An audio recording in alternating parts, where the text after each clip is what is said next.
আপনার সাথে একটু কথা বলতে চাচ্ছি যে আপনার ডিউটি তো এখানে ছিল, আপনার ডিউটি তো আপনার ছিল। আমার টয়লেট হ্যাঁ, আমি যেটা বলছি আপনাকে বলেন। টয়লেটে ধরছে আর একজন লোককে গেট দিতে বলছি, সে দুই গেট দিছে, ট্রেনটা পাস দিছে, 2-3 বগি রইছে, ও তুলে নিছে। ও বলছে ইএন স্যারে ওরে দেখলে নাকি সমস্যা হইব, এর জন্য ও 2-3 বগি রাইখা গেট তুলে ফেলছে। হ্যাঁ, তাতে আমি কি করতে পারি? আপনার নামটা প্লিজ, এখানে কোনো সমস্যা? আপনার নামটা প্লিজ একটু বলেন। আমার কি এখানে কোনো সমস্যা হইছে? না, আপনার নামটা একটু প্লিজ বলেন। কি কোনো সমস্যা হইছে? সমস্যা হয় না, আমি আপনাকে জিজ্ঞেস করছি। আপনি মার্কেটিং করতেই পারেন, আপনি আপনার নামটা প্লিজ। আমার সাথে তক্র আপনার কি শুরু করতে? আপনি আপনার নামটা একটু প্লিজ বলেন। কি শুরু করতে? আপনি আপনার নামটা একটু বলেন। আপনি দেখছেন নাকি? আপনাদের ভাই আপনার ডিউটি তো চলতেছে এখানে। ডিউটি চলতেছে, আপনার তো ডিউটি চলছে। আমি দিছি, আমি তুলছি। হ্যাঁ, ডিউটি তো আপনার। ডিউটি কার? আমার টয়লেট। হ্যাঁ, এটা জবাব দিয়ে আপনি কর্তৃপক্ষের সাথে করবেন। আপনার নামটা প্লিজ একটু নামটা বলেন। দায়িত্ব দিয়ে আমি ইয়েতে গেছি। আপনার নামটা প্লিজ বলেন। যে দায়িত্ব যে ছিল, সে দায়িত্ব দিয়েছিল, তার নাম কি? এই দেখতে পাচ্ছেন আমি কিন্তু কথা বলছি, কিন্তু তিনি কিন্তু কথা বলতে চাচ্ছে না।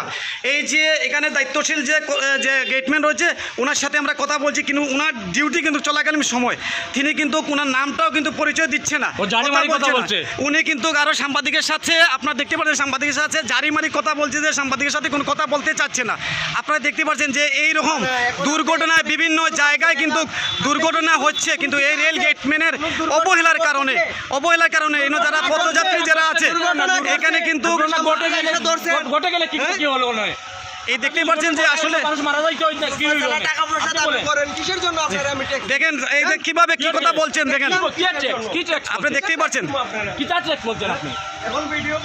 দেখেন আপনি দেখেন কিভাবে কথা বলছে। এই যে একজন এই যে পথচারী, ওনার সাথে যেখানে স্থানীয় মানুষ, ওনার সাথে আমরা কথা বলেছি, কিন্তু তিনি কিন্তু এই মনে করছে আমি আরও কিন্তু কথা বলার চেষ্টা করছি। এরা যে গেটম্যান, এরা সাংবাদিকের সাথে খারাপ বিহেভ করছে, কিন্তু এই যে এখানে একটি গুরুত্বপূর্ণ একটি জায়গা রয়েছে, সেই জায়গায় কিন্তু গেট উত্তোলন করছে। আমি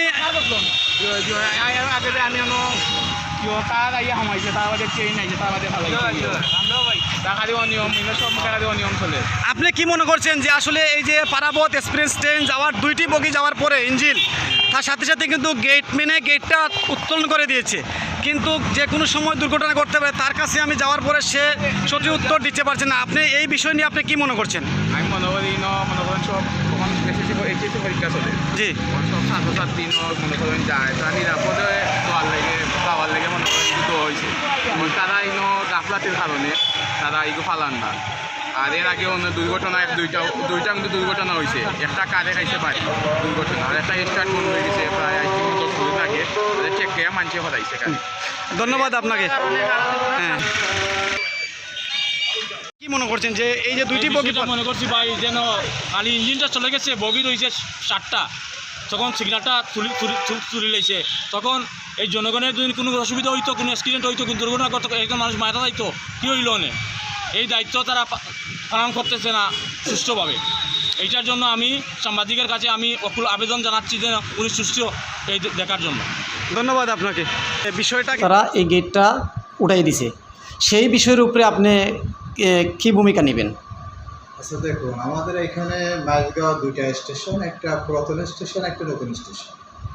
স্টেশনে আমরা যে পদ্ধতিতে কাজ করি, এই পদ্ধতি হচ্ছে ইন্টারলকিং সিস্টেম, যে চাবি ঢোকানোর পরে গেটটা ফেলতে হবে, চাবি লাগাতে হবে, পরে সিগন্যাল হবে। কিন্তু এখানে সেই ইন্টারলকিং সিস্টেমটা নাই, ওই ইচ্ছা মতন গেট ফেলে ইচ্ছা মতন তুলে, এটা আমাদের চোখের আড়ালে। এটা পুরাতন স্টেশনের রেলগেট হয় আমাদের দৃষ্টিগোচর বাইরে থাকে, সবসময় আমরা ওদের দেখভাল করতে পারি না। বিভিন্ন যাত্রীদের অভিযোগের ক্ষেত্রে আমরা জানতে পারি তার দায়িত্ব কর্ম অবহেলা করে, এবং এদের অবহেলার কারণে আমরা ওদের ডেকে আনি বিভিন্ন ধরনের থ্রেট কিংবা ওদের সংশোধনের জন্য বলি। যখন সংশোধিত না হয় তখন আমাদের ঊর্ধ্বতন কর্তৃপক্ষ আছে, তাদের আমরা মেসেজের মাধ্যমে জানাই। জি জি, জানানোর পরে তারা ব্যবস্থা নেয়। জি, তো এই যে মানে যে সময় ডিউটিতে ছিল, সে সময় সাথে আর একটা ছেলে ছিল, কিন্তু না, ডিউটি তো গেটম্যান শুধু একজনই থাকে, আবার কিছু কিছু গুরুত্বপূর্ণ গেট আছে, হাইওয়ে রোড যেগুলো, সেখানে 2জন থাকে। এখানে তো হাইওয়ে রোড না, যার কারণে একজন গেটম্যান থাকে। জি। এবং না। দুজন থাকার কোনো অবকাশ নেই, হয়তো একজন হয় আমাদের রেলওয়ে গেটম্যান ছিল, আর একজন বহিরাগত হবে। না, এইটা তো আমরা তো লক্ষ্য করছি যে এখানে মানে দুটোটাই কিন্তু এখানে চাকরি করে, 3 জন গেটম্যান আছে, তার মাঝে 2 জন এখানে ছিল।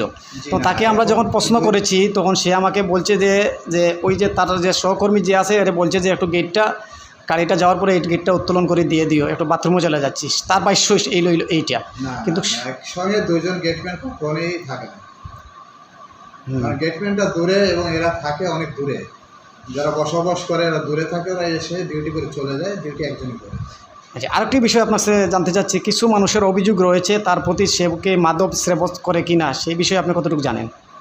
তবে আমি যতদূর জানি, তবে আমার সামনে কখনো পড়েন এই ধরনের, কিন্তু তার চোখে কিংবা চোখে মুখে ভাব ভঙ্গিমা দেখলে মনে হয় সে ধরনের কিছু ব্যবহার করে। হুম। তো তার প্রতি মানে কতটুকু বা আপনার ঊর্ধ্বত কর্মকর্তাকে আপনি এই বিষয়ে কি জানাচ্ছেন কিনা? হ্যাঁ, আমি মেসেজের মাধ্যমে হোয়াটসঅ্যাপে কিংবা পরিবহন গ্রুপে জানানো হয়েছে। এইভাবে যদি অবহেলা করে, যদি একটা দুর্ঘটনা ঘটে, দায়ভার কে নেবে, সেই বিষয়ে আপনি কি মনে করছেন? এটা যে দায়িত্বে থাকবে সেই দায়ভার বহন করবে। সেই দায়ভার বহন করবে। তা আপনার ঊর্ধ্বত কর্মকর্তা কি বলছে আপনাকে মেসেজ করার পরে? না, কিছুই জানেনি। কিছু জানে না। ধন্যবাদ আপনাকে। ধন্যবাদ।